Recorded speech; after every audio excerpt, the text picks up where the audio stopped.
Et qu'est-ce qui s'est passé exactement? Depuis 2021, le centre opérationnel des pompiers du Doubs a une botte secrète.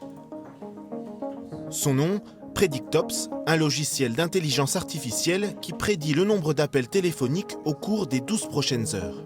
En fait, on va chercher un certain nombre de variables donc, explicatives, par exemple des événements météo, l'âge de la population, des épidémies en cours, la qualité de l'air, et j'en passe, 1200.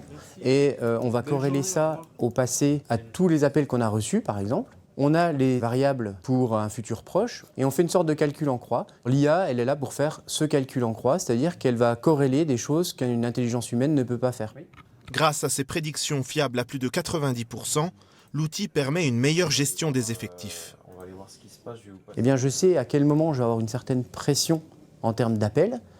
Il faut que j'ai du monde en salle à ces moments-là. Et donc, je peux organiser ma journée en fonction de cette pression.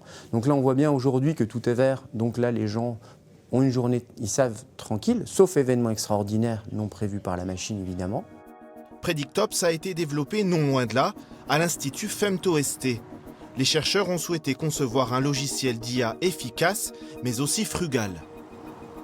On peut dire que l'IA frugale, c'est concevoir des intelligences artificielles qui sont économes en termes d'énergie et en termes de coût. Les modèles qui sont utilisés pour Predictops sont, entre guillemets, des petits modèles qui n'ont pas besoin d'une forte puissance de calcul. Ces modèles sont beaucoup moins gourmands en puissance de calcul que ChatGPT. Donc ils vont pouvoir être, ils sont en l'occurrence là, ils sont exécutés sur des serveurs de taille tout à fait raisonnable et donc une consommation énergétique qui est également raisonnable. En 2024, les centres de données qui permettent aux différents logiciels de fonctionner représentaient 1,5% de la consommation électrique mondiale. D'ici à 2030, ce sera 2 fois plus selon l'Agence internationale de l'énergie. Cela entraînera une hausse des émissions de gaz à effet de serre.